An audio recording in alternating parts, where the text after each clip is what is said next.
Hello.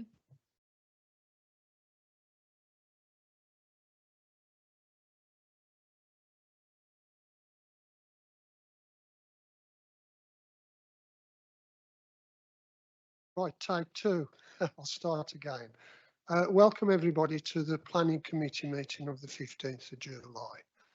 I'll move into firstly introduce everyone on the top table. I'm Councillor Bob Cope, I'm Chairman of the committee. And to my left is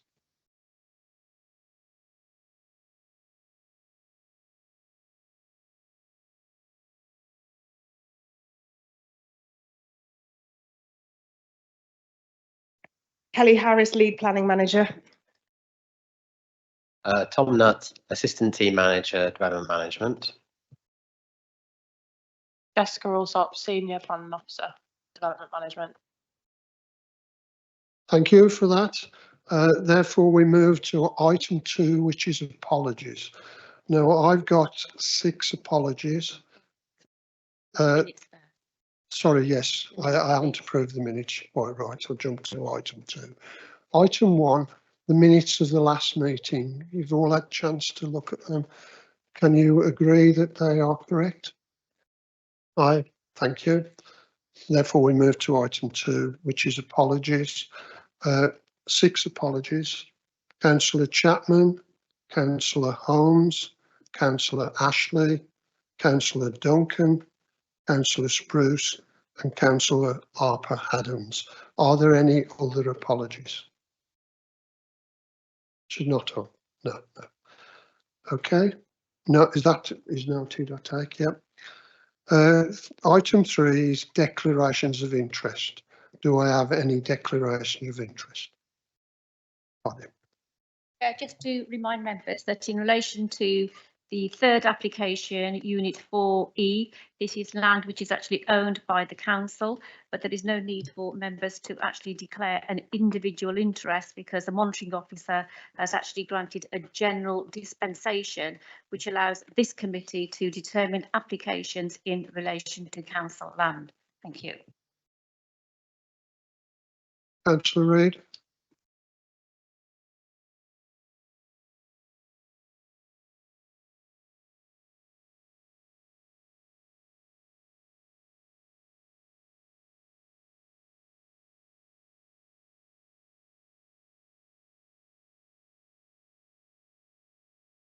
Sorry about this, we've got technical gremlins tonight.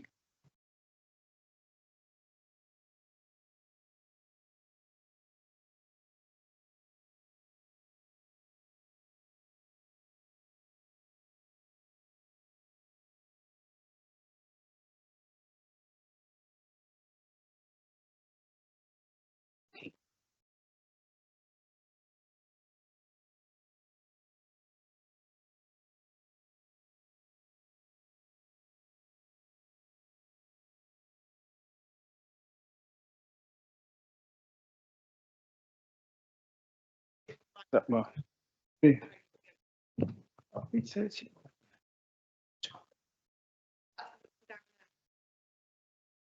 need to use this so the cameras are attached to the microphone.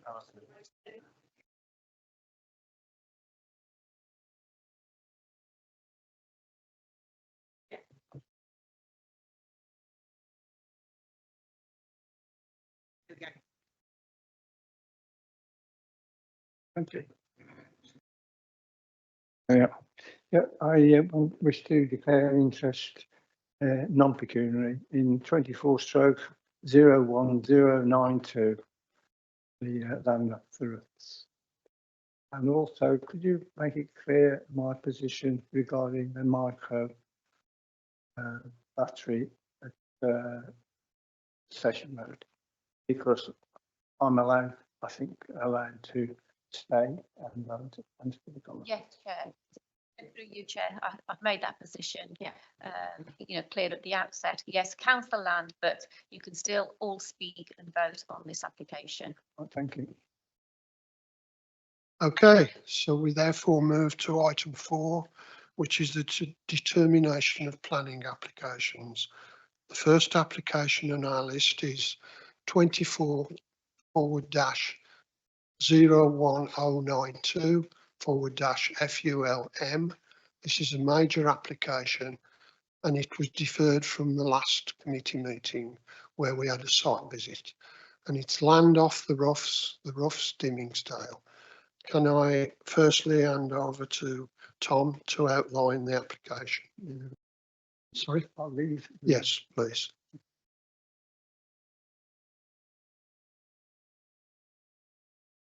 Thank you, Chair.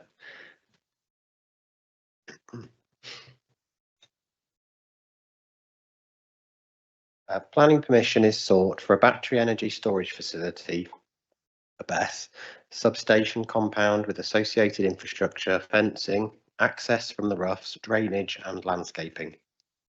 The proposed development is for a period of approximately 50 years. The application site comprises 4.8 hectares of agricultural land in Dimmingsdale.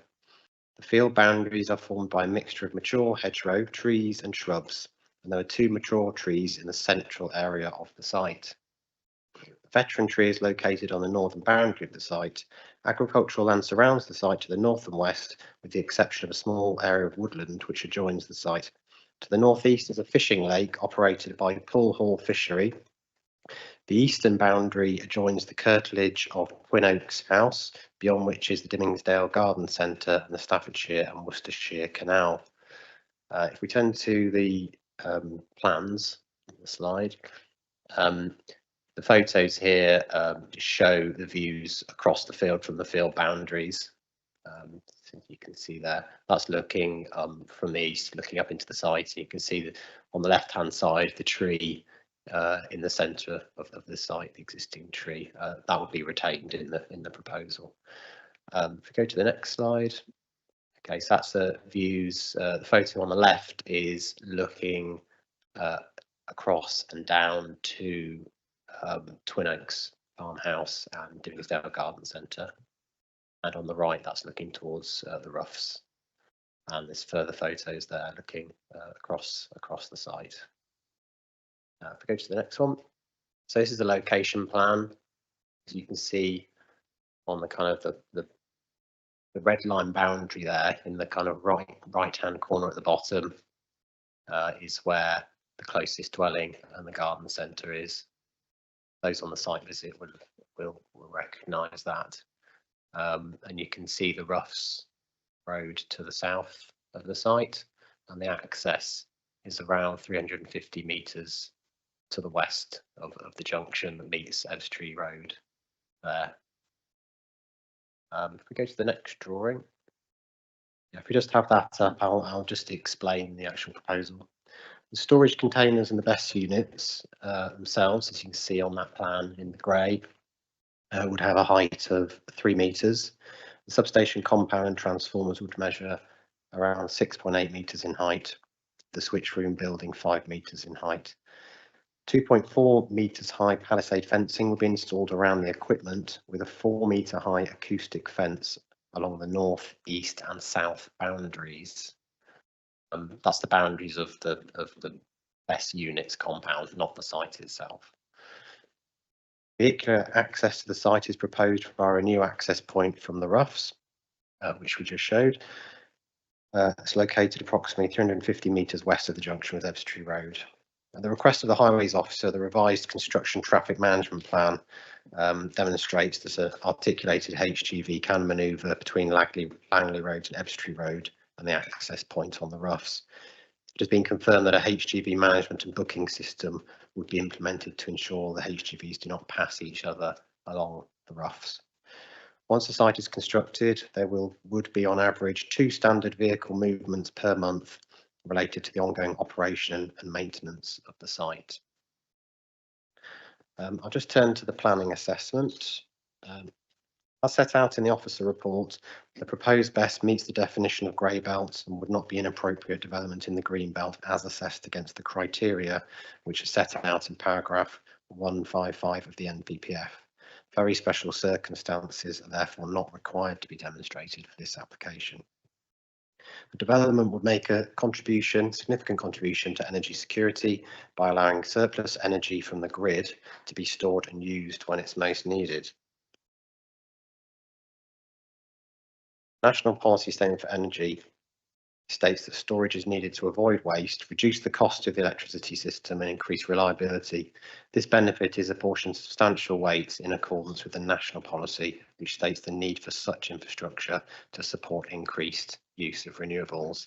It's essentially a critical component or jigsaw of increasing renewables over the coming years.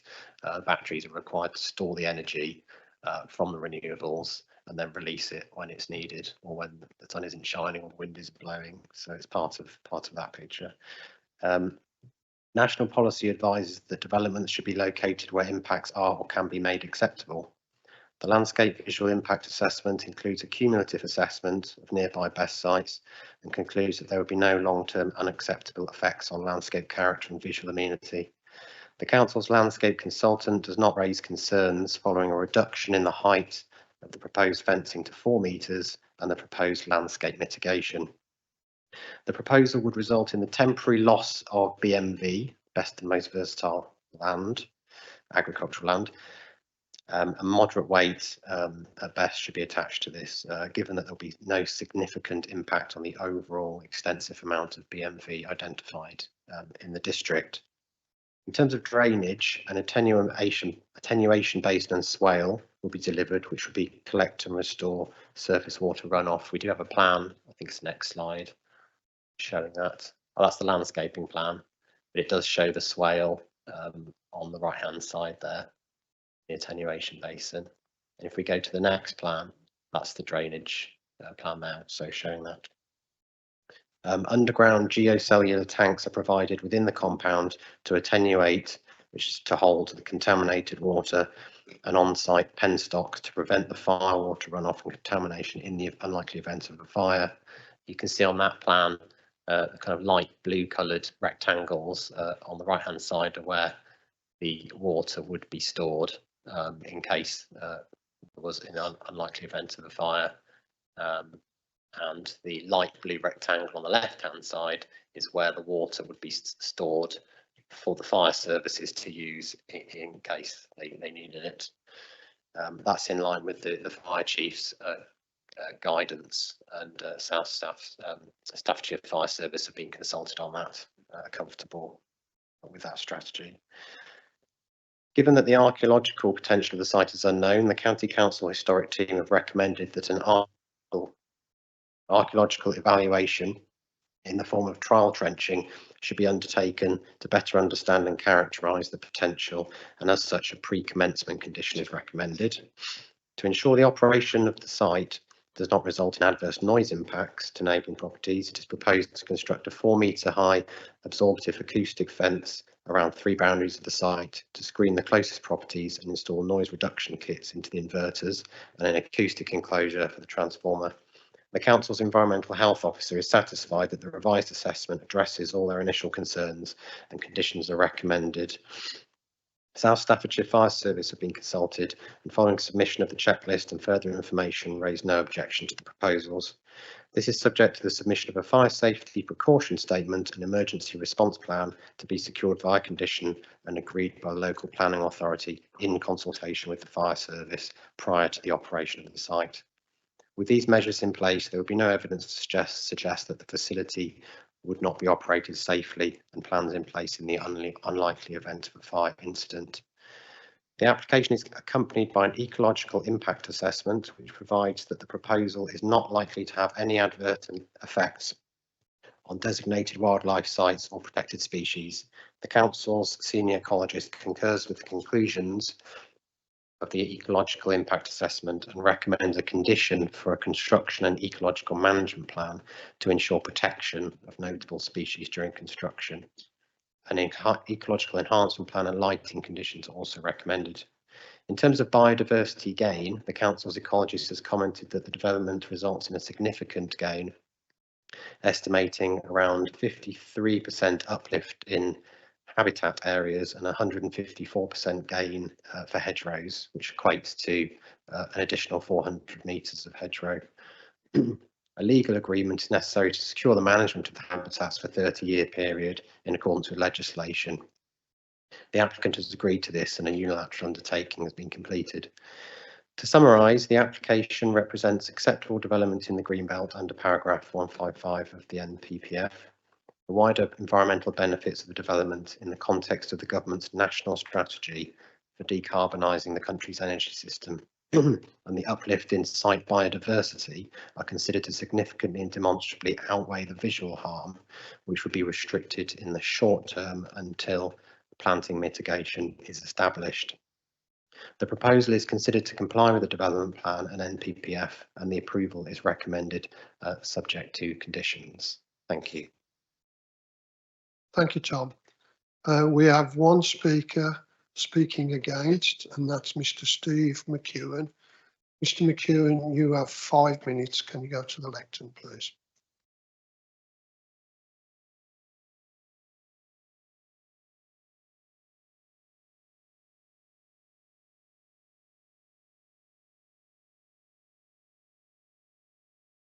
Is the microphone working? Good evening, members and officers. Good evening, Lower Penn residents. Lower Penn Parish Council and its residents are delighted that yesterday members took the time to visit the proposed Dimmingsdale BESS to see it in the flesh. Planning officers advise, members, of course, you decide. So members, Lower Penn Parish Council and its residents urge this application should be rejected. At the previous 17th of June meeting, this application was deferred.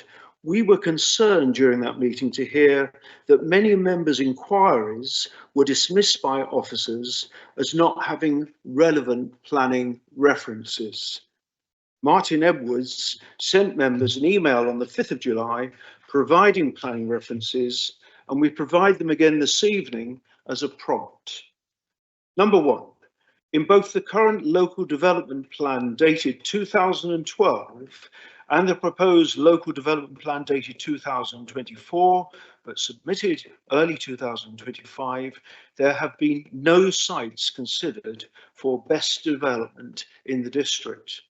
Two, although the new local plan was submitted in early 2025, there have been no consideration of the new definition of grey.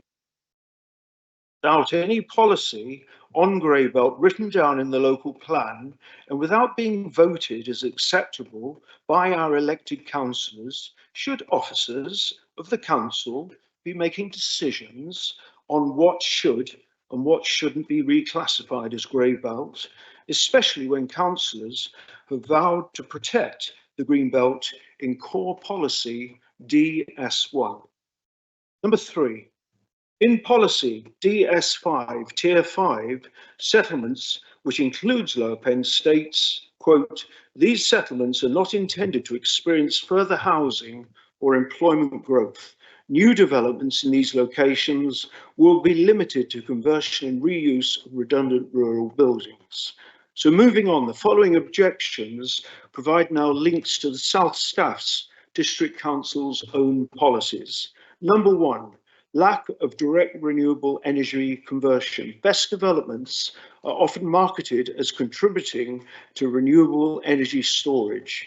This specific proposal does not connect directly to a renewable energy source. Instead, it connects to the national grid, which includes a mixed energy portfolio. And as such, the project cannot be considered as green or renewable in isolation and fails to meet the threshold for significant environmental benefit as implied by national policy. And this is policy NB5, renewable and low carbon energy, which supports battery storage only as complementary infrastructure to renewable generation. It also states that the cumulative impact of a proposed development will be considered. Item 2. Overcapacity at the local substation. Policy NB5 requires consideration of the cumulative impacts of proposed developments. The problem will be first come, first served, i.e. grid inefficiencies will make this application a nonsense. It must be rejected. Item 3, contrary to local development plan, this proposal is not identified. Policy DS1 Greenbelt states that any new building in the Greenbelt is inappropriate development unless very special circumstances are shown and proven. NB5 clarifies that Greenbelt renewable infrastructure must demonstrate very special circumstances. We also have other policies provided in the papers sent to you: landscape and visual impact, policy NB4, DS1, biodiversity and missing bat survey, policy NB2, environmental benefit not met, that's policy DS1, policy NB5, noise impacts on local residents, policy HC11. And then moving on to relevant national planning and energy policy, conditions are reached and adding to avoid such disasters and fatal mistakes, such of course the Grenfell Tower disaster. 30 seconds left, So- Mr Mcewen. Sorry to interrupt. I've got 20 seconds left, thank you.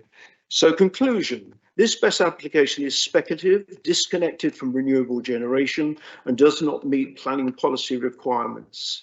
This application must be refused. Please also remember that a refusal does not mean that council will have to pay costs at appeal as long as their reasoning behind the decision is valid.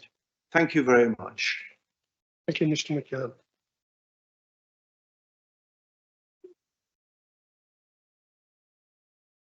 I allow clapping, obviously, but when we go into the debate, I don't want any shouting out because we've got to hear the argument for and against. Ellen, do you want to respond to some of those comments? Tom? Thank you, Chair, through you. I'll just pick up the points on grey belt and the local plan. The reason why there is no reference in the emerging local plan to grey belt is because that plan was submitted to government before grey belt came out. We submitted the local plan in December, I think it was December the 12th, and the NPPF where grey belt was mentioned came out the day after. So that's why it's not mentioned in there. The examination into the local plan is ongoing. The first week of hearing sessions was actually the last week of May, where this issue came up, and the inspectors were inquiring as to whether there needed to be actually an update to the local plan to include it. At this point, that feeling was that it was not necessary because it's at NPPF. Local plans should not repeat national policy. They should align with national policy, and it's very clear in the NPPF how authorities should deal with grey belt, so there's no need to duplicate that work, and if we did try to duplicate it, it would be removed from it. Obviously, the local plan is still being examined. The weight to be attributed to it is limited. That's quite clear in the case officer's report, and whilst a number of emerging policies have been mentioned, the weight attributed to it should be limited in comparison to the adopted local plan. The matter of determining grey belt is a matter of quite clear appeal decisions and case law at the moment. We cannot delay those decisions on grey belt right now because it is part of the national planning policy framework, and that's why there are already many decisions out there to determine what is and isn't grey belt. So we cannot defer making decisions on grey belt because of the council's current position. So I think that covers the local plan and grey belt. Tom, was there anything else you wanted to pick up? Thank you. Just to clarify, in terms of battery storage, it's not a renewable energy generation use. As I mentioned in the introduction, it's part of the jigsaw to support increase in renewables. So the comments on it not being green or renewable, that's just in response to that, to clarify that it's part of the overall plan and is supported by the national policy statement EN1. So there is a significant weight to be apportioned to the scheme in terms of its benefits in tackling climate change and increasing renewables. Thank you for that. That was just for clarity, but it's up to the members to propose reasons. Can I therefore go to, we have no speaker speaking for this application, so I'm going to the applicant agent, which is David Pickford. Could you go to the lectern, please? You two have 5 minutes. Thank you. So thank you, Chair and members, for this opportunity to speak to you again today on behalf of Elgin Energy. As I set out during last month's committee meeting, we have worked closely with the council and consultees in order to address all concerns and issues raised with these proposals, which has led to the officer's recommendation for approval subject to conditions and a legal agreement for securing biodiversity net gain management. This proactive working has also notably led to no objections from a wide range of statutory and non-statutory consultees related to the principle of the proposed amendment in the Greenbelt, and technical matters, including no objections in relation to cumulative matters.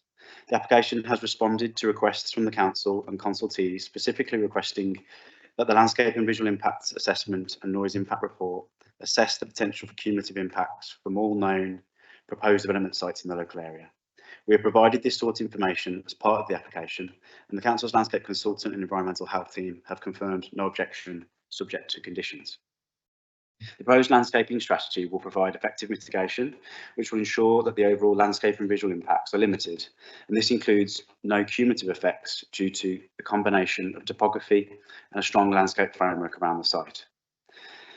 The noise impact assessment outlines the proposed acoustic mitigation, comprising an acoustic enclosure around the substation transformer, the installation of noise reduction kits on the proposed equipment, and a 4-metre high acoustic fence to the east of the facility. With this mitigation in place, it has been confirmed that there would be no unacceptable adverse noise impacts, including in relation to cumulative impacts. The landscape and acoustic mitigation will combine to help screen the proposed development, including from the nearest residential property to the east, maintaining an acceptable standard of living for the occupants.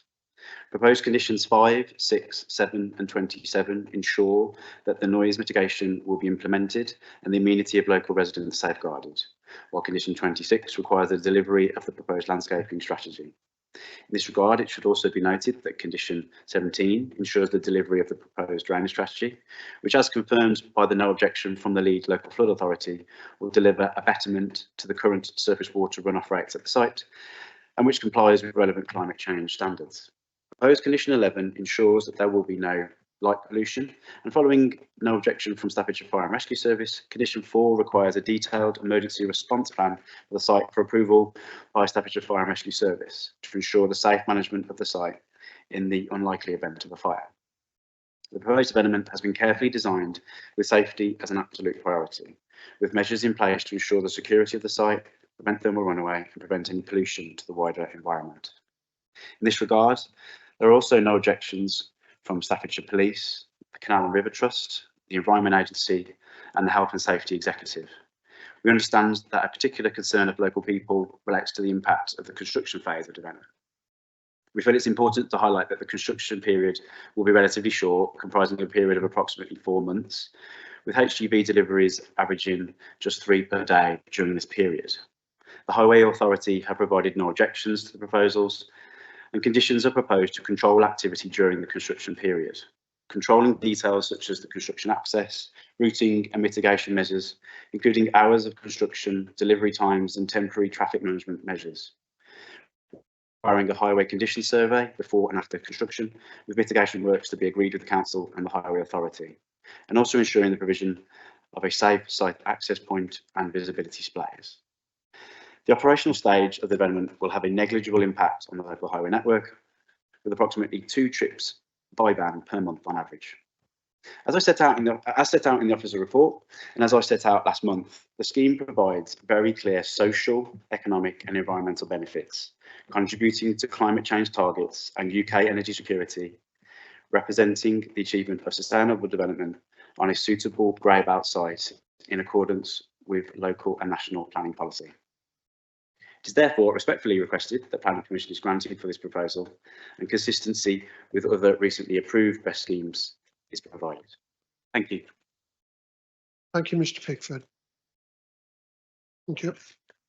Right, at this point, we normally go to the local members of that particular area.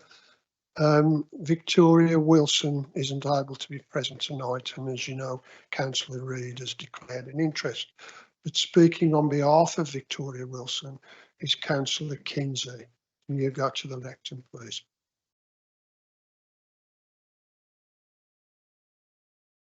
Thank you, Chair. At last month's meeting, Councillor Wilson invited members to consider 2 scenes. First, the tiny rural hamlet subject to this application. It is an ancient rural idyll of a certain charm and character. It harkens back to a bucolic time mentioned in the Domesday Book and once owned by Lady Godiva. Second was the concrete jungle that it appears doomed to become, punctuated by no fewer than 9 battery storage facilities with their humming cables, fans and commercial vehicles coming and going. Residential amenity policy EQ9 would be affected. It is already being affected. She said little by little a wrecking ball is coming to destroy Lower Penn, sharing a vision of a community's peace, tranquility and ancient rural existence destroyed. No fewer than 5 best sites have been approved in Lower Penn. There are 4 more pending, including this one. This planning committee is the last hope, the only barrier left that can stop the raping of our green and rural countryside in this part of South Staffordshire. Following last month's deferral pending yesterday's site visit, I'd like to repeat and reinforce the following points. 1, the cumulative impact of approving this application, considering all of the sites already approved, as well as those which we know are coming, must be seen as harmful to the parish of Lower Penn. Not simply cumulative effect of visual impact or even noise disturbance, but the collective toll of multiple sites on the setting, tranquility and historic nature of the countryside here, as well as the huge impact on the mental health and well-being of its residents. 2, the dwelling adjacent to the site could see significant harm to the neighbours, as it is in very close proximity, some 120 metres or so to the nearest battery containers themselves, and the concern about harm from noise in particular, especially given the contested misapplication of British Standard BS 8233, which should not be applied to external sources impacting existing dwellings. 3, if there are no special circumstances required for approval, as previously stated by Tom Nutt, does that mean that Lower Penn will be inundated with even more applications? Where will it stop? When we have 10 best sites in the parish, 20? At what point does the blight on and dread of residents start to outweigh the net zero agenda? 4, Lower Penn contains a conservation area. Does the amount of industry in this hamlet detract from this status? How is it possible to approve a 6 best application in such a small rural community? The landscape and visual amenity would be harmed, and the mental toll on the people here is now beyond anything that should be considered reasonable or proportionate. 5, who is underwriting these facilities? What probable provable provision is there to ensure these facilities against fire damage and reinstatement after 50 years? Can stakeholders, including the parish council, receive clear written evidence of the bonds required to secure this? The landowner or operator is responsible for decommissioning the facility. How strong is the guarantee that sufficient funds would be provided at the end of use? And what happens when the companies wind up and disappear? In Councillor Wilson's name, I am asking again that you please save Lower Penn from becoming an industrial estate. This isn't about a house extension or even a significant housing development. This is about Lower Penn, which is so small it doesn't possess a shop, post office, doctor's surgery or any other significant amenities. The people of Lower Penn have grudgingly accepted 1, then 2, then 3 best sites and so on, and are at their wits' end. For them, this has become a war of attrition, and one without apparent end. This topic now obsesses all residents of the parish, and it is because there is no respite. They have already contributed more than their fair share to tackling climate change. There is no longer anything special or very special about these sites in this location. They are mundane. There are too many of them. Whose job is it? Surely it must be someone's. If this is to be the fate of Lower Penn, to go and front up to the community and tell them face to face that they are merely collateral damage. This is how they feel, and can anyone on this committee tonight genuinely tell me they are wrong in that view? We beg you to see sense and save Lower Penn from irreparable harm. With so many reasons to refuse, we ask you to propose refusal on the basis of overcapacity of the substation or any of the good reasons you have heard tonight. Refusal does not mean the council will pay costs to appeal, as long as your reasoning is sound. Please do the right thing and protect Lower Penn for future generations. Thank you, Chair.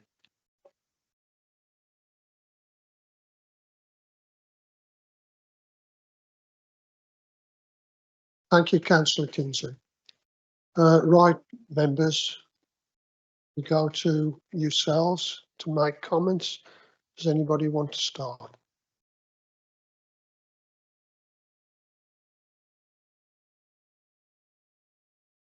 From members? Without councillor Steele.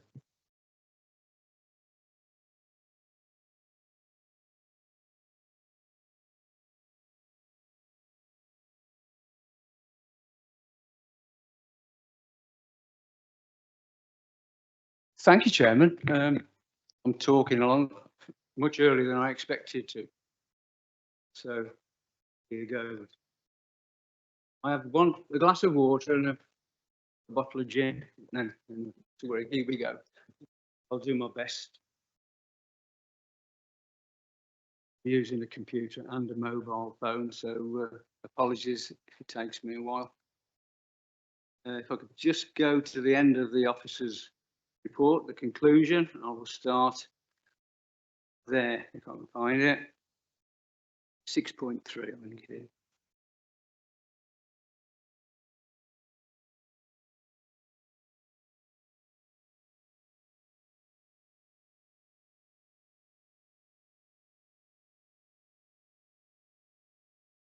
Right, yes. Item 6.1. We've heard it all before. The proposed battery energy storage facility meets the definition of grey belt and would not be an appropriate development, etc., etc. 6.2, the development would make a significant contribution to energy security.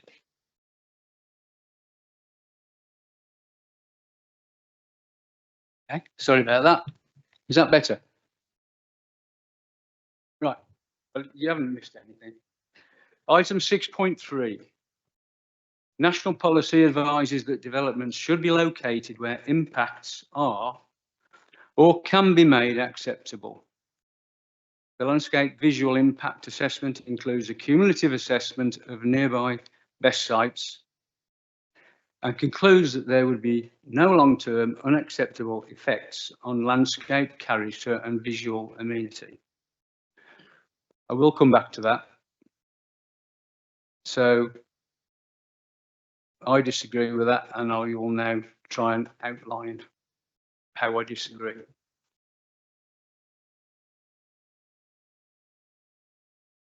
So I thought first thing I'd do would be to look up the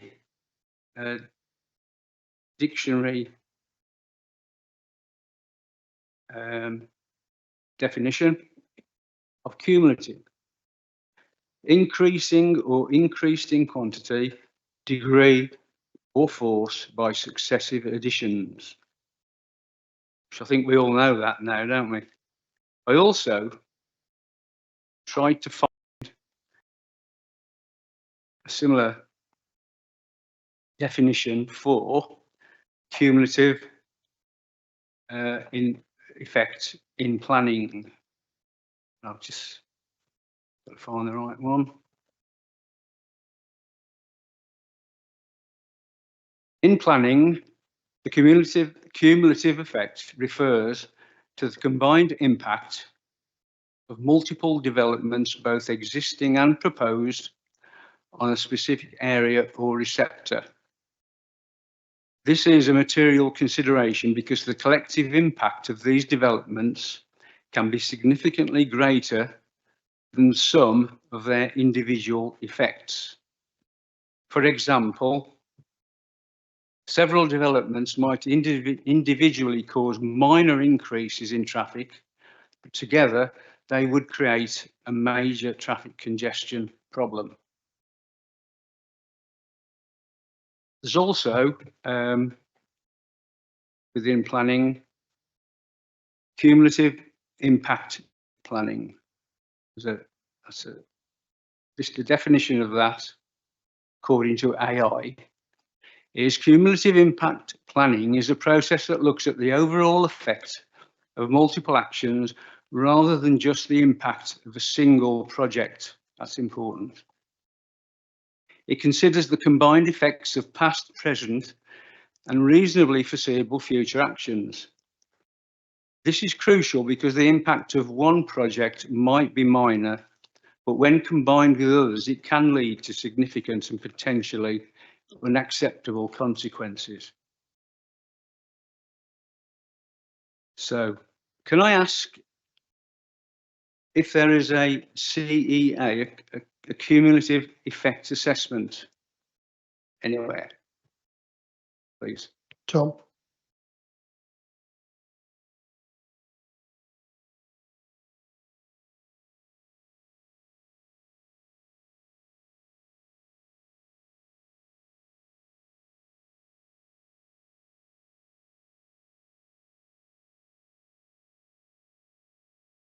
Thank you. Yeah, the applicant did submit a cumulative impact assessment of the best sites that have been approved and the current live application best sites. So they did an addendum to the original LVIA, Landscape and Visual Impact Assessment, which included intervisibility between the sites where there was, if there was any, and concluded that the site itself, the Dimmingsdale best site, is relatively well enclosed by existing vegetation and would be assimilated into the surrounding landscape. It describes discrete pockets of land characterised by a limited level of intervisibility with the wider surroundings. Of course, this is mitigated further by the sorry, you should be able to hear me. So the assessment concluded that the limited level of intervisibility within the surrounding, the wider surroundings, the planting proposed as part of the landscape mitigation strategy would contribute to the character of the local area, ensuring no cumulative intervisibility between the three schemes, and protects the ruralness of the local landscape. So that addendum was sent to our landscape consultants, who are the experts in assessing that. And they didn't raise any objections. They did suggest that the fence was reduced from 5 metres in height to 4 metres, and that was an amendment to the application. So following that, there were no objections from our landscape consultants. So that was the cumulative impact assessed, and therefore very limited harm in that respect. And of course that went into the overall planning balance as I set out in the introduction. You want to come back, Councillor Steele? I certainly do. That's not a cumulative effect assessment, that's one assessment, and it's the LVIA, which is Landscape Visual Impact Assessment. Is that correct? You can just say yeah. Yes, I've just been talking about the landscape and visual impact assessment. Yes.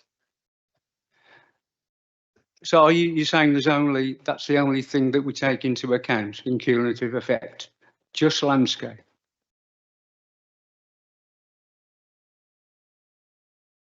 Okay, so I've just been advised that the cumulative impacts is in relation to NSIPs, which is nationally significant infrastructure projects. But in terms of just general impacts, in terms of amenity, in terms of noise, of course that's always assessed as well. But there is no harm. There's been no identified harm from the environmental health officers in terms of noise, for example. That it's significant distance in terms of noise from any other best sites. So there hasn't been any other harm identified. But you mentioned other cumulative impacts, but that has been assessed.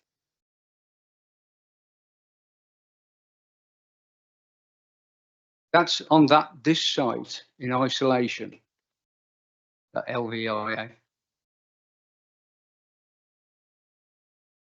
The LVIA has, yes, because we assess this application on its own merits and its impacts but we also take into account the impacts of permitted applications in the area as well, in terms of whether there are any impacts from those. And the most obvious one could be landscape and visual impact assessment, and that has been assessed as part of this application. Yeah. Okay. Not happy with that answer, but I'll carry on. Councillor Steele, Ellen wants to make a contribution. Just to clarify the point on the what we refer to as NSIP, so the nationally important. So the policy that you're referring to, I just wanted to clarify that doesn't apply to Town and Country Planning Act applications. Only applications that are considered under the NSIP regime, which aren't dealt with at a local level, they're dealt with by the Planning Inspectorate. So I just wanted to clarify that point, Chair. Thank you. Back to you, Councillor Steele. That's the answer I expected, actually. So I checked myself. Thank you, Helen. Let's look at the LVIA on this application. The report actually says that sites A to D, the four of the previously consented sites, have not been considered in any detail. Anyway, so let's just talk about the best view in Lower Penn of the area, and it is from public right-of-way number 2, which runs from the ancient St Anne's Church, the rear of there, towards not Abraham's Heights, Jacob's Ladder. I think I haven't actually walked it, but I wish I had the time. Where the majority of these sites could be, or where the sites are going to be, can be viewed from. My question is, well, why was not that one of the observation points used? Because anyone with any local knowledge or anybody doing an assessment probably would have asked local people where the best view might be. So all the viewpoints that I've looked at in the document are certainly, you don't get a vista like you would from that position. Perhaps somebody could answer that one, please.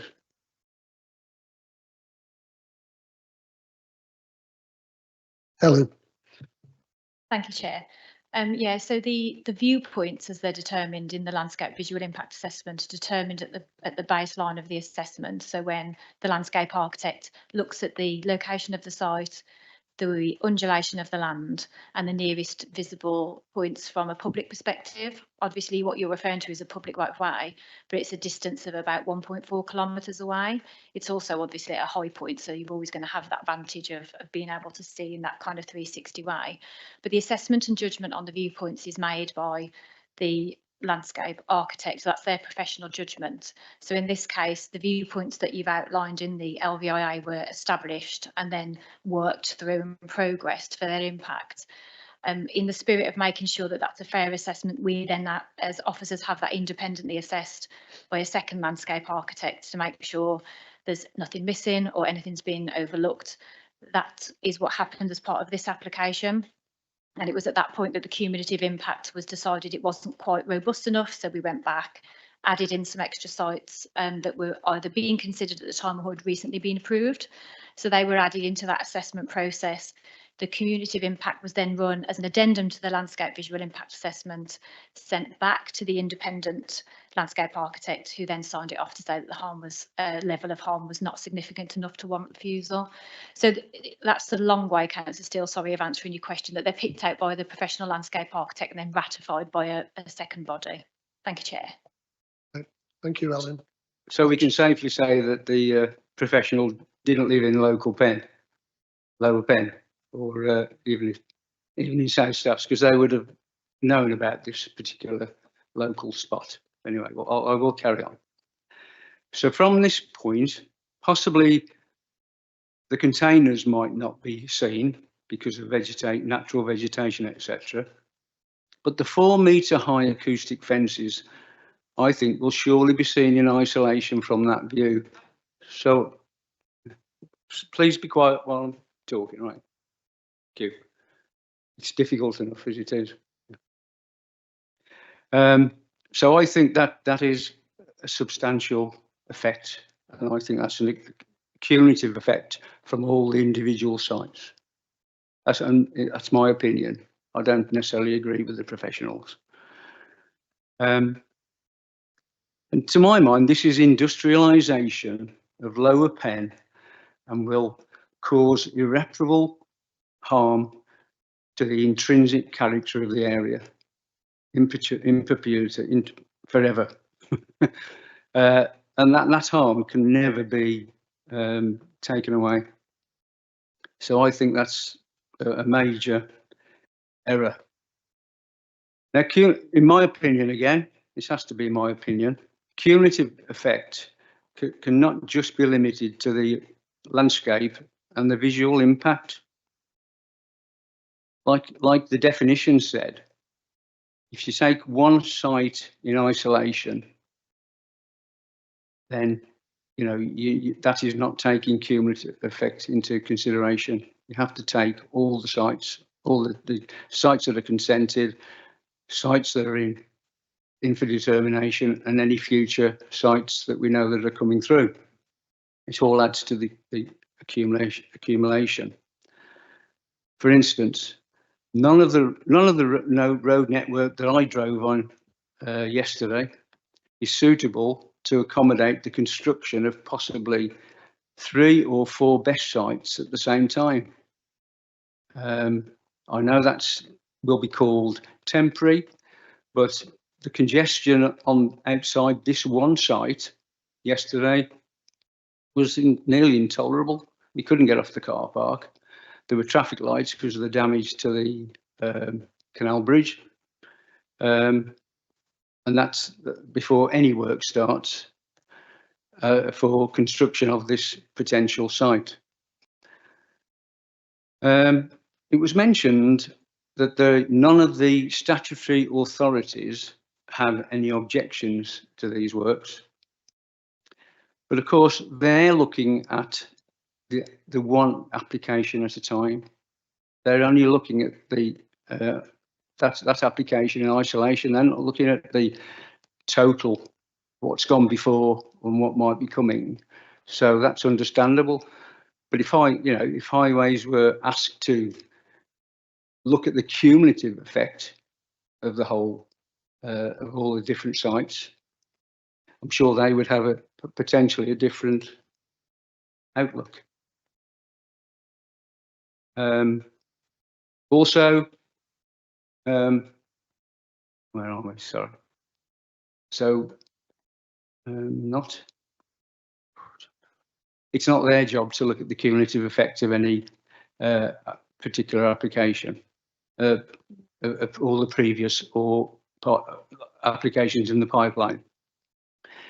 As the applicant in this case has not considered all the cumulative effects, then members, I think we have to make that decision. Remember, we are the decision makers.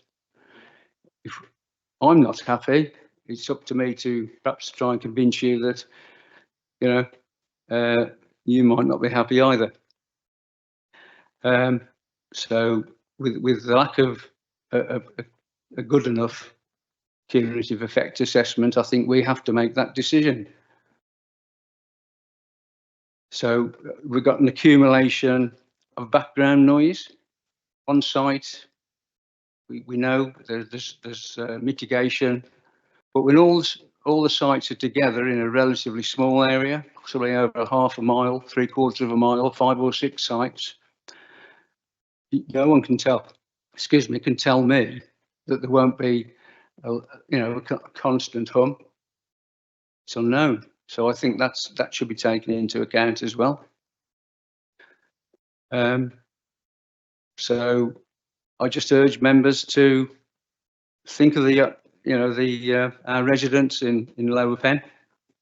This is one BESS site too many, and I think the cumulative effect will make life intolerable. Thank you, Councillor Steele. Before I go to any more members, the officers want to come back on any of that. Yeah, Tom. Thank you. Yeah, just on the highways point about cumulative impact. Looking at the best sites that have been approved, the only site that has an overlap in terms of movement, in terms of HG movements, would be with the Langley Road application that was being approved. Of course, that's progressing already, and the conditions have been discharged on that one. So they're very unlikely to be any overlap in terms of this site. Also, just to say that obviously county highways are aware of all the best applications in the area. So they will have taken that into account in their response. And also, each approval has a condition attached to agree a construction traffic management plan with the county highways prior to construction. So that will be a way for the counties to control the timings and how they progress in terms of HGV movements. And if they were concerned, they could change that through that condition. Anyone else want to respond? No. Members, anyone else? Councillor Kelly.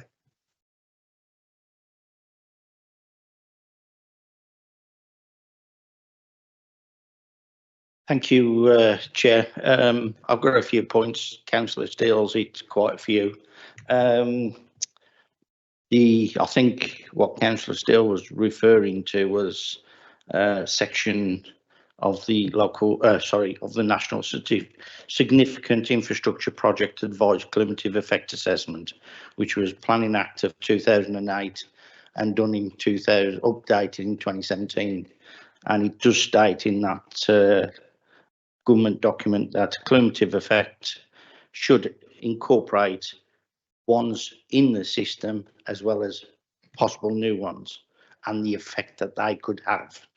But there's nothing in an assessment showing that sort of procedure.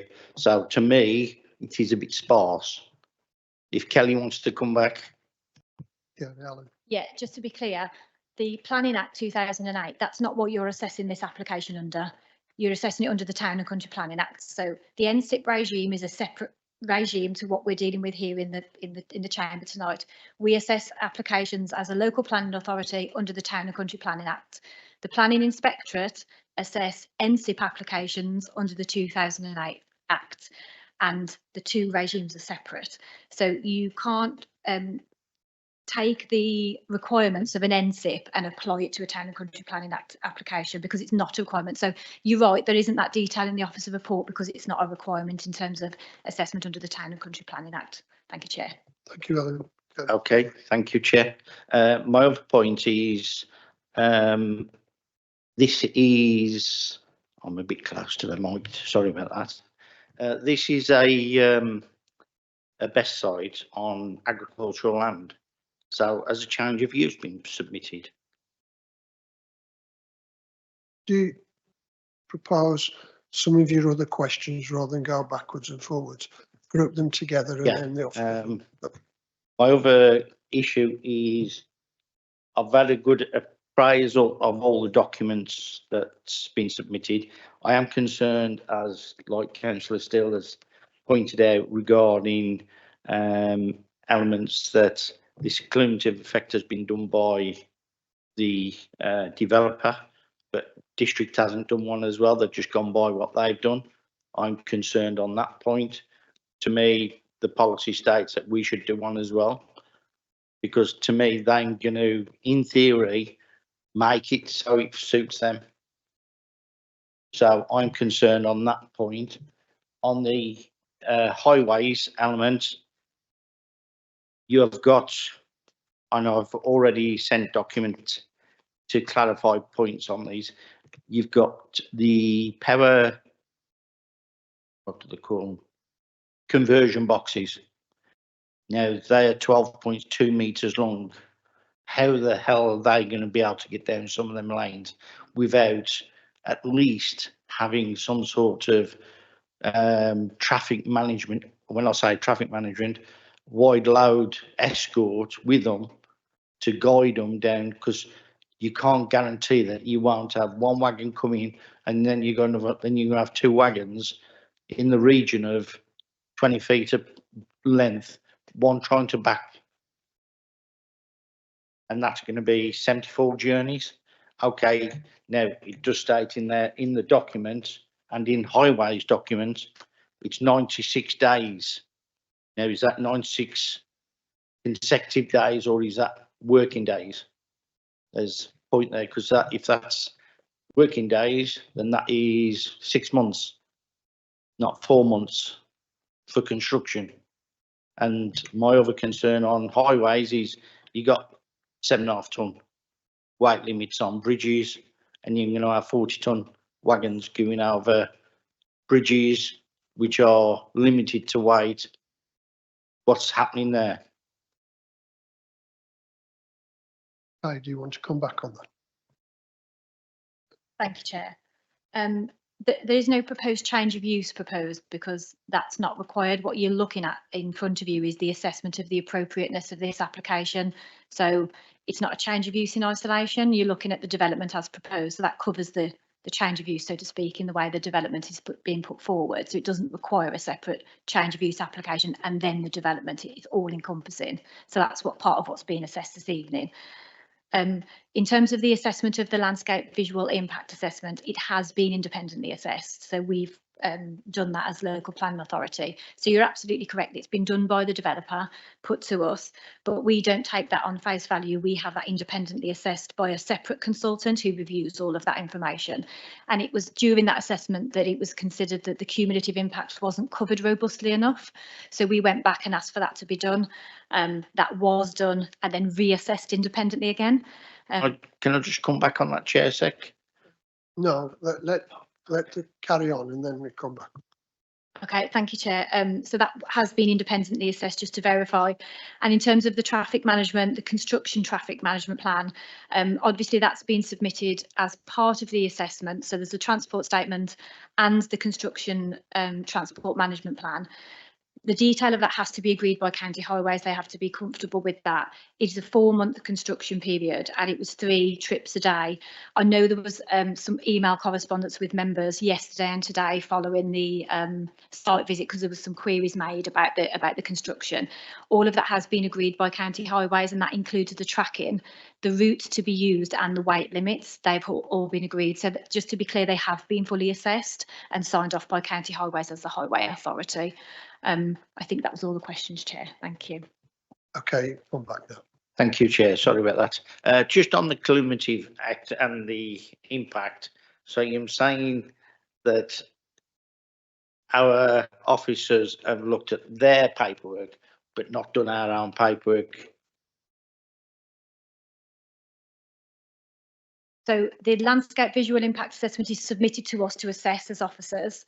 We send that out to be independently assessed by a professional landscape architect. We don't do that in-house because it's a very specialist skill set and it's obviously a very professional judgment that has to be made.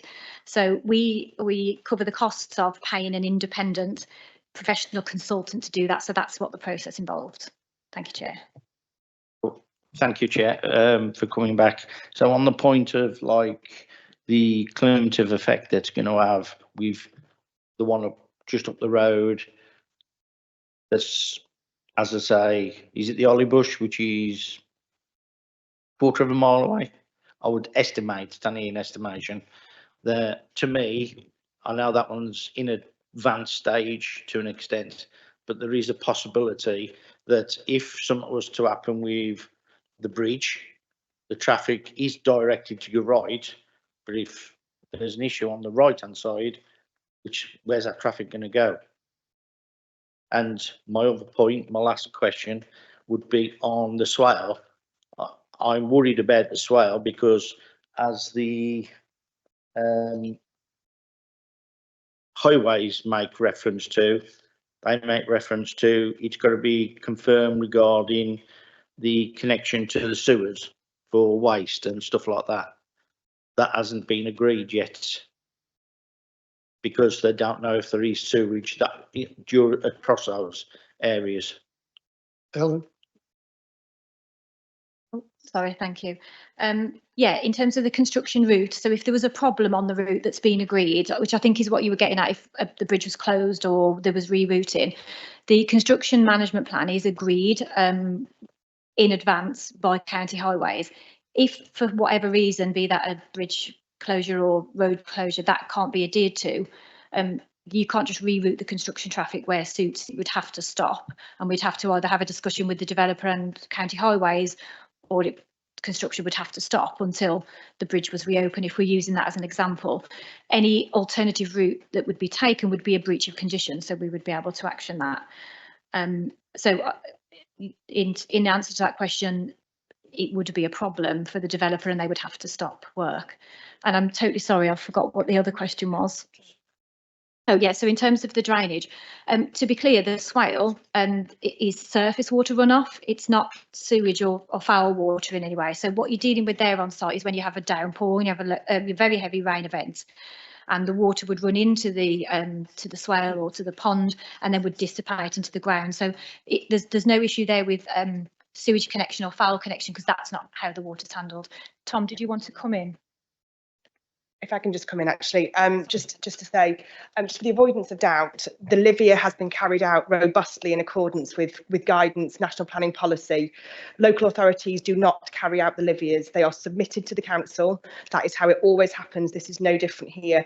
In the same way as we wouldn't go out and do our own noise assessment or go and do our own traffic count. That is for the applicant to submit that information to us, and then qualified experts to review it and push back on our behalf if needed, which, as Helen's outlined, is what actually happened here.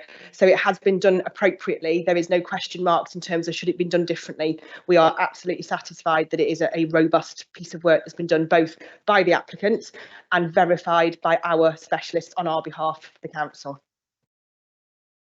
Did you want to come, Tom, or are you?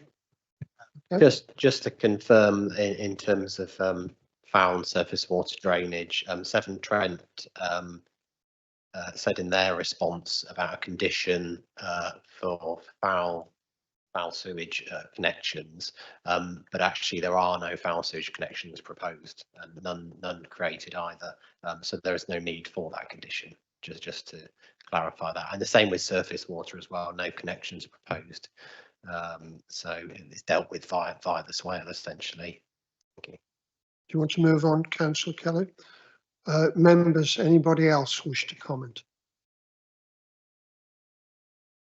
No. Now, bear in mind, I haven't had a proposal with a planning reason.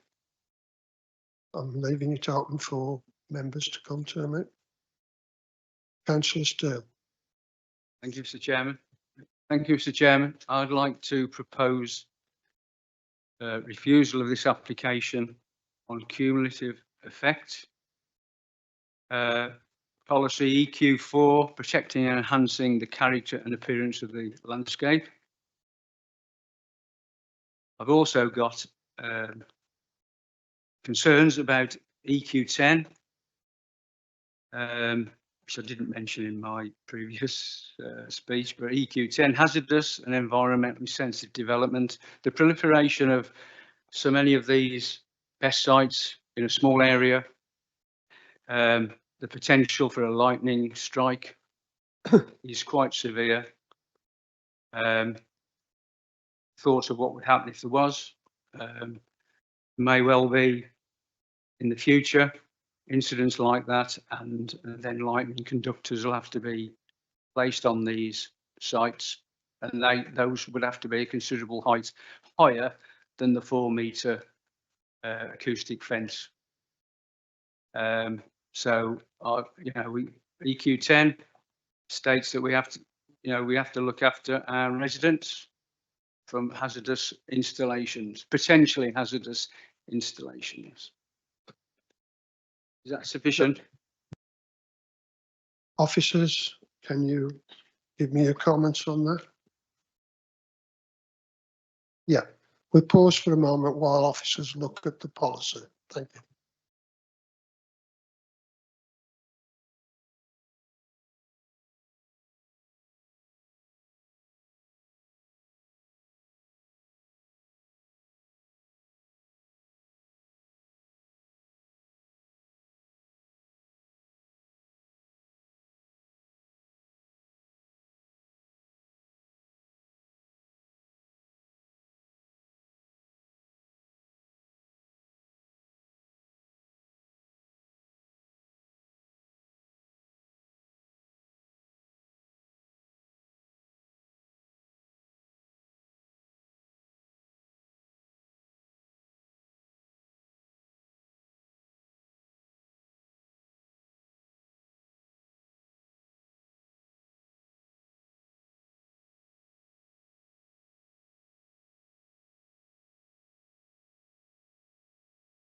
Helen, okay. Yes. Paddy, can I just come in on each point, if we may, just to add a few points of clarity. So just to come back on EQ10, so the title of the policy, hazardous and environmental sensitive developments, which I think is the one you're referring to, Councillor Steele. It refers to developments that are referred to the health and safety executive that are caught by that policy. And in terms of the application of that policy, we are, yeah, so where we've got the comment in the policy preamble about activities likely to be detrimental to public health or amenity, we question the relevance of that one with this application and its application. So that's just a point of caution for me, Chair. And Pardick wants to come in on your point about EQ4. Yes, Chair, just through you. Chair, I have to say that, you know, having listened to the debate, you know, it is important, you know, for us to actually understand the concerns that have actually been raised.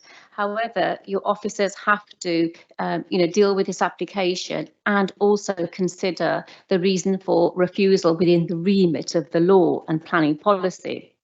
Now, the issue that's actually been raised is in relation to EQ410. And Chair, I would actually say that if it is the case that we cannot substantiate that reason for refusal at appeal, then, you know, we are aware that, you know, we could be actually faced with costs. So my question really to members is that if we've actually had a robust landscape architect report which actually sets out no harm from the applicant, and that has been independently verified very robustly, we've been back a few times.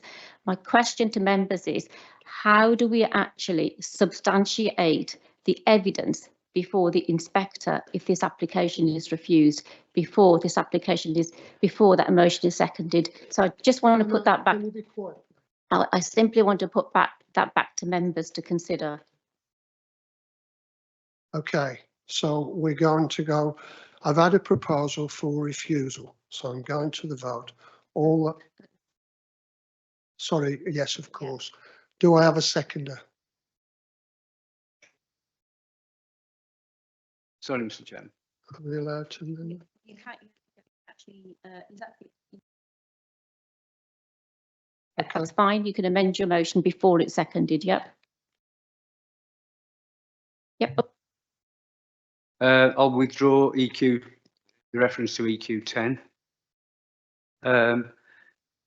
Again, I have to say you've only mentioned cumulative effect in the landscape and visual impact assessment. I firmly believe there are other areas affected by this one, if you like, one best too many. So I stand by my comments. Okay. Seconder. I just wanted to come back. You did say other areas. It's important that if this matter does go to appeal, that you substantiate those other areas and explain why. Because Tom did make the point when you did actually address, you know, the other areas where the combined effect hadn't been considered, that we did explain that had actually been verified, you know, by our other professionals. So we will want a bit more information, you know, on that latter point before we proceed for the motion to be seconded. Councillor Steele. Just looking at the policies quickly. Yeah. Well, yeah, I haven't actually got EQ3 listed, but I have looked at that one before.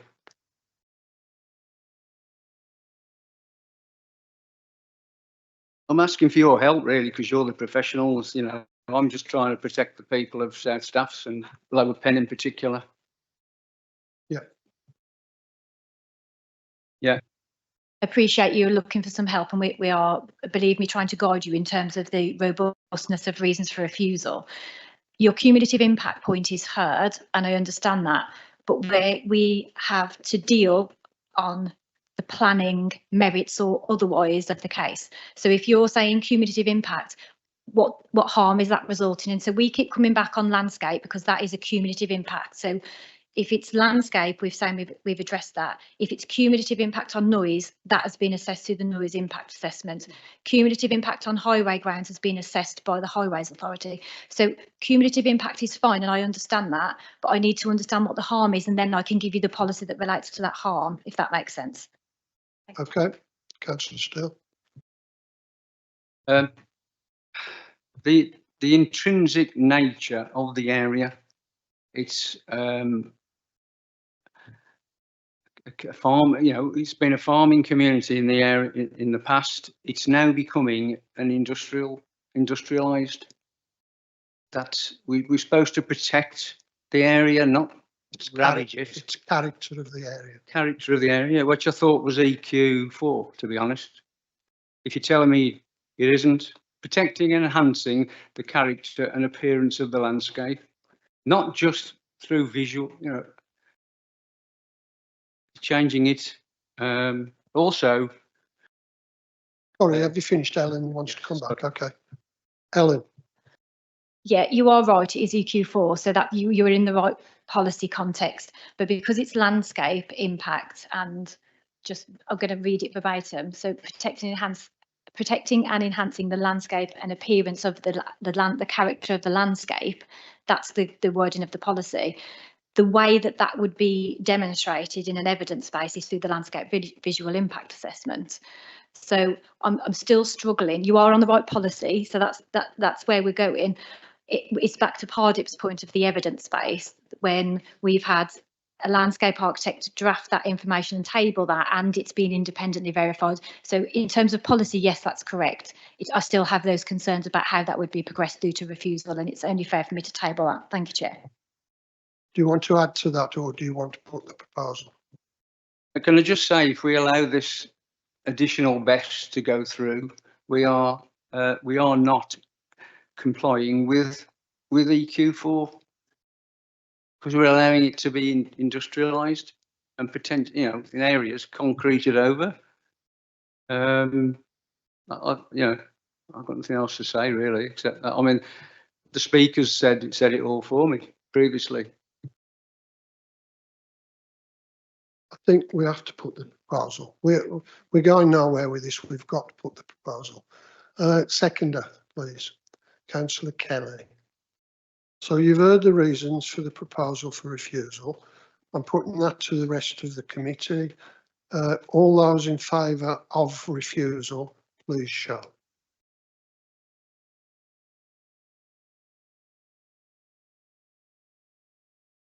Okay, all those against, please show. So that's defeated. Okay, the motion's lost.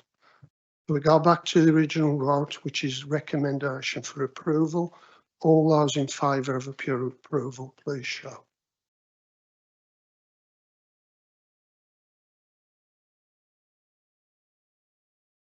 Those against? 4.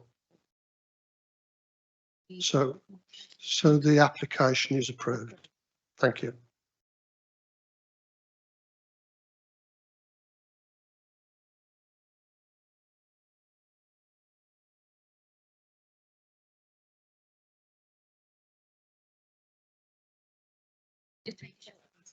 We'll take a short brief on that one before we go to the next application. Thank you.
Okay, we commence the planning committee meeting.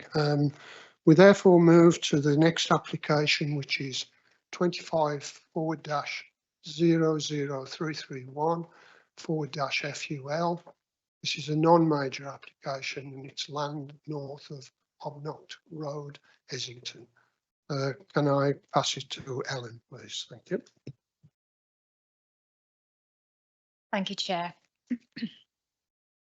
The application relates to a rectangular site northwest of Hobnock Road, Essington, adjacent to St John's Primary School. The site is laid to hard standing and is occupied by an L-shaped amenity stroke day room, a static caravan, mobile home, 2 touring caravans and commercial vans and trailers. Planning permission has previously been granted via appeal for use of the site as a residential caravan site for 2 gypsy traveller families.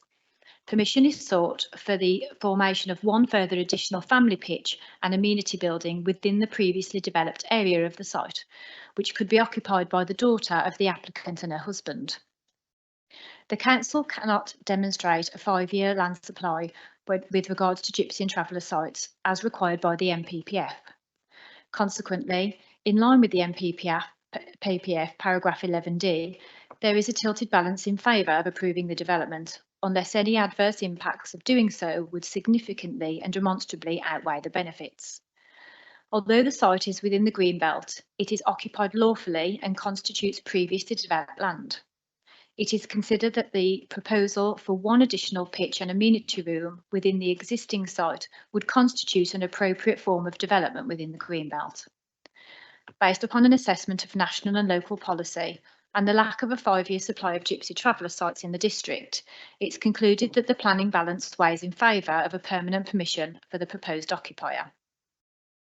I'd like to draw members' attention to the update list, which reflects an updated existing plan, update to paragraph 1.10.0 in the report, and an additional proposed condition related to drainage. So just to walk members through the site, the photo on the left here is a view of the site entrance from within the site. And then on the right hand side, what you're seeing there is the existing stable, which has now been converted into the day room. So the left hand side photo shows the existing static caravan on the site. And then on the right hand side, the existing tourer caravans, all lawful on the site and secured by way of planning appeal. On the left hand side here, you can see the area looking towards the paddock. And on the right hand side, this is the southwest boundary where the school is beyond. And then finally, a view from the driveway looking northeast towards the motorway on the left hand side, and then the paddock to the rear of the site on the right. So there would be no material harm to neighbouring amenity, and there would be no adverse effect on the street scene or any important medium or long-term views. The development also raises no material concerns in relation to parking or highway safety. The proposal is therefore considered compliant with both national and local planning policy and associated guidance. Approval is recommended, subject to conditions and in line with the original appeal decision. Thank you, Chair. Thank you, Ellen. We have no speakers speaking against or for this application, but we do have the applicant's agent here, which is Mike Carr. Can you go to the lectern and speak, please? Thank you. You've got 3 minutes. Thank you. Am I on? Yeah. Yeah. Thank you. Thank you. Yeah. I've just to add further to the officer's comments. I've read through the report, which I've dealt with gypsy travel development for quite a long time now, and it makes a very, very robust report in terms of the planning rules that were in the NPPF and the PBTS that were introduced in December 2024. And in terms of the recommendation, that is completely consistent with the advice given. Just in terms of some additional background information, and just for sort of members' interest, this site was allowed on appeal. But after that, that appeal contained a series of planning conditions that need to be complied with, and the applicant was keen to work with the council to get that done. So we submitted a conditions application. Officers dealt with those conditions. Those conditions have been implemented on site. I'm sure you'll agree when you see the site in its condition and its relationship with the surrounding area that it's very tight, it's very clean. It's the applicant's home. and what he wants to do, like any other section of the community, is provide for his family and provide a settled and secure accommodation. And that effectively is what this application proposes. So we agree completely with the officer's comments and the robustness of the statement, and the identification of what is called the tilted balance, which now balances up with the tilted balance that was applied to other sections of the community pre-December 2024. So we thank the officers for providing us such a robust report, and we would ask members to agree with the recommendation. Thank you. Thank you, Mr. Carr. At this stage, I go to local members. I did notice Councillor Fisher was here, but he's left the chamber. So the other local member on the committee is Councillor Steele. Do you want to comment?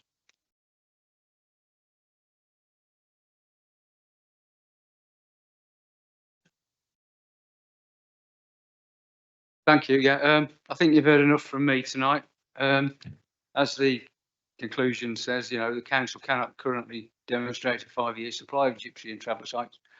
The site looks clean, tidy, and very neat. So yeah, I've not received any complaints or anything. So I think obviously I agree with the officer's conclusion on this occasion.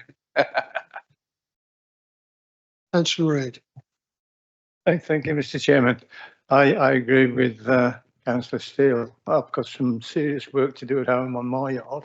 Having seen those pictures and how neat and tidy everything is, you can see they blend well into the local area, and I see no reason whatsoever for any reason to refuse that. And I shall go with the recommendation.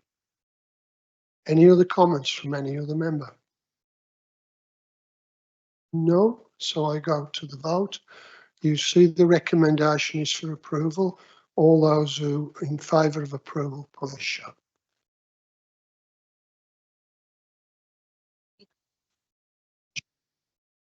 No one against and no abstentions. Thank you. That application is approved. Thank you.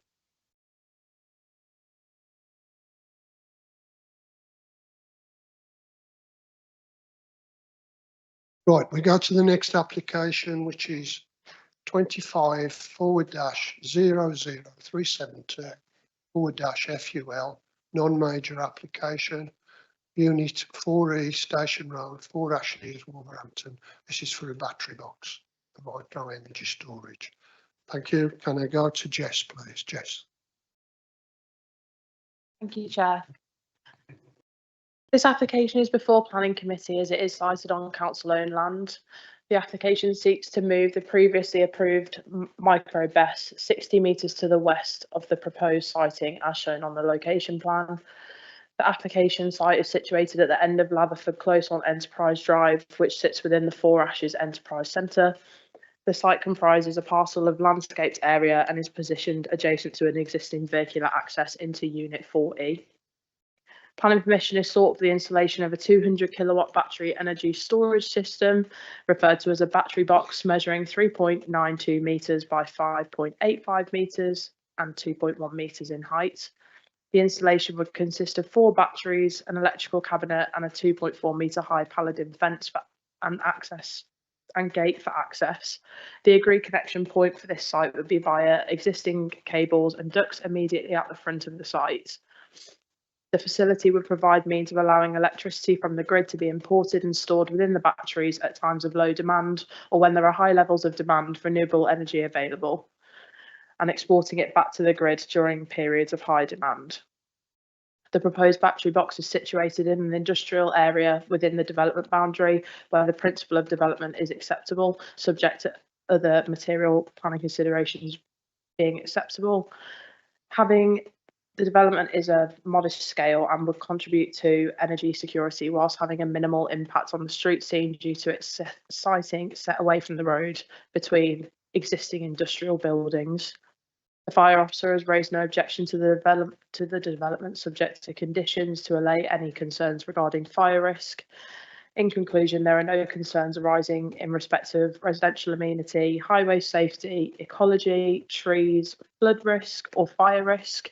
And on this basis, it is recommended that this application is approved subject to conditions. Thank you. Thank you, Jess. We've got no speakers for, against, or the agent. I'm going to the local member, which is Councillor Sutton. Thank you. I have no objection to this application and reserve my right to speak. Thank you, Councillor Sutton. Any member want to speak on this? Councillor Kelly. Can I just ask a quick question? As it's so close to the highway, will there be crash bollards in front of it? Let's take that. Oh, sorry, Jess.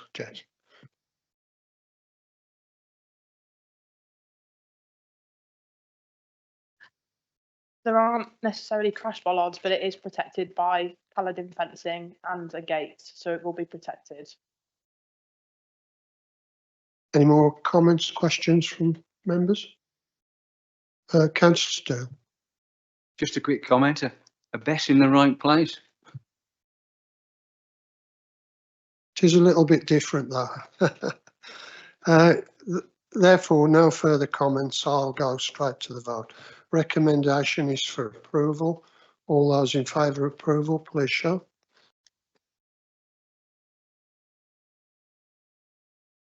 That's again unanimous. So therefore the application is approved. Thank you.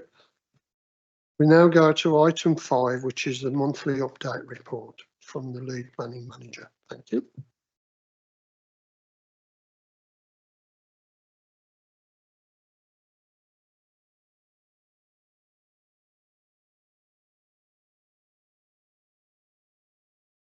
Thank you, Chair. So monthly reports provided as regularly with the appeal decisions as outlined.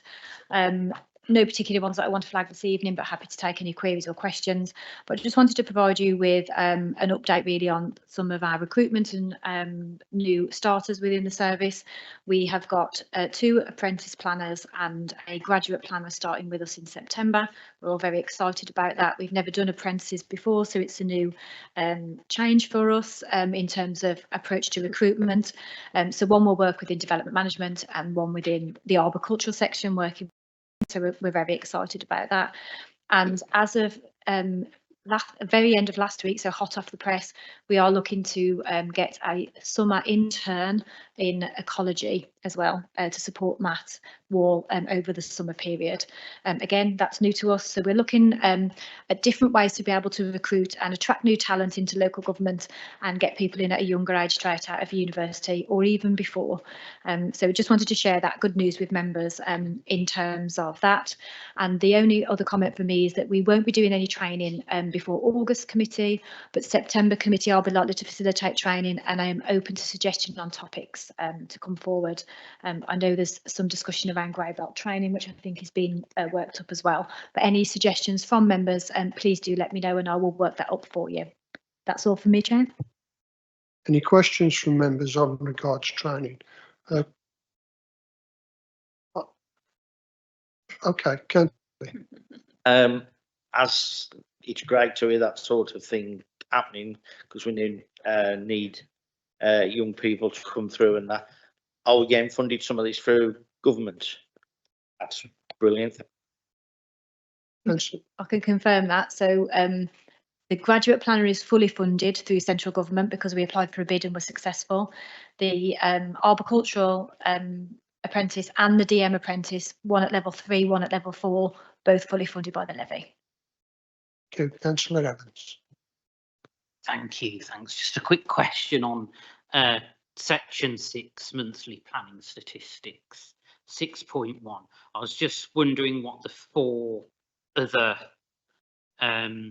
types of planning application were for me, because we've got major, minor, householder, and then other, and it says decided for, then our percentage drops to 75%.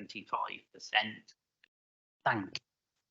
Helen. Yeah, it's a good question. So it literally means when it says any other kind of application. So in this case, the one that was out of time, which took us to 75%, was an advert. So we have to deal with a separate kind of application for advertisement consent. And in this case, there was a lengthy debate about the nature of the signs and how acceptable they were in terms of their illumination. We wanted to continue negotiating with the developer, and which is the positive and proactive thing to do, but they would not agree to an extension of time on the application. But yeah, adverts is what's covered by that. Thank you, Chair. Thank you. Any other questions? Councillor Reid. I think it's welcome that we've got an ecologist coming in to the team, because this ecology is taking up a lot of time. And it's, I remember at one meeting where we were trying to sort out speeding up planning, but when all this business came in and all the Christie newts with them, it slowed it all up because the Bath situation is such a small window. And it's encouraging to know that we've got somebody helping map the back.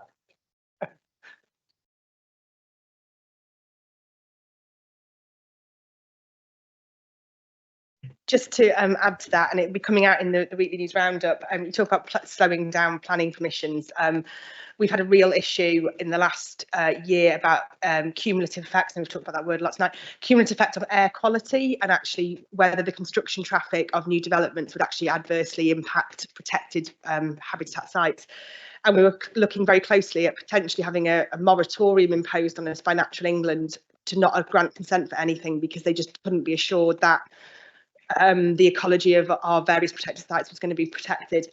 South Staffordshire led a project with Stafford Borough, Cannock, Lichfield, the Black Country authorities and others I've probably forgotten to name, and I apologise, to actually try and tackle this issue, and it was to get our local plan submitted as well. And I'm really pleased to say we did that, and to the satisfaction of Natural England, because it was a real concern for us. But not only that, about a week ago we actually won an award for that piece of work, to recognise that we'd actually gone above and beyond to try and remedy and speed up planning to enable that. So a model's been built that's been endorsed, and so it's now going to go to the nationals, hopefully win an award nationally, to set out the actual national methodology for how to look at in combination issues for air quality. So it's really good, and and we wouldn't be in that position if we didn't have someone like Matt in our team to actually lead the charge and make sure that we do make decisions in time. So it's a great news story, and it'll be coming out in the weekly news roundup soon with posh suits. Any other questions? Just one through you, Chair. I'd like to congratulate the team on the appeals that they've got overturned. Brilliant on that. Some good work, and keep the good work up. Thank you for your comments. Thanks, Lester. It's just sort of a light comment. We're going to need some more shelving, aren't we, for all these awards? Any more questions? No.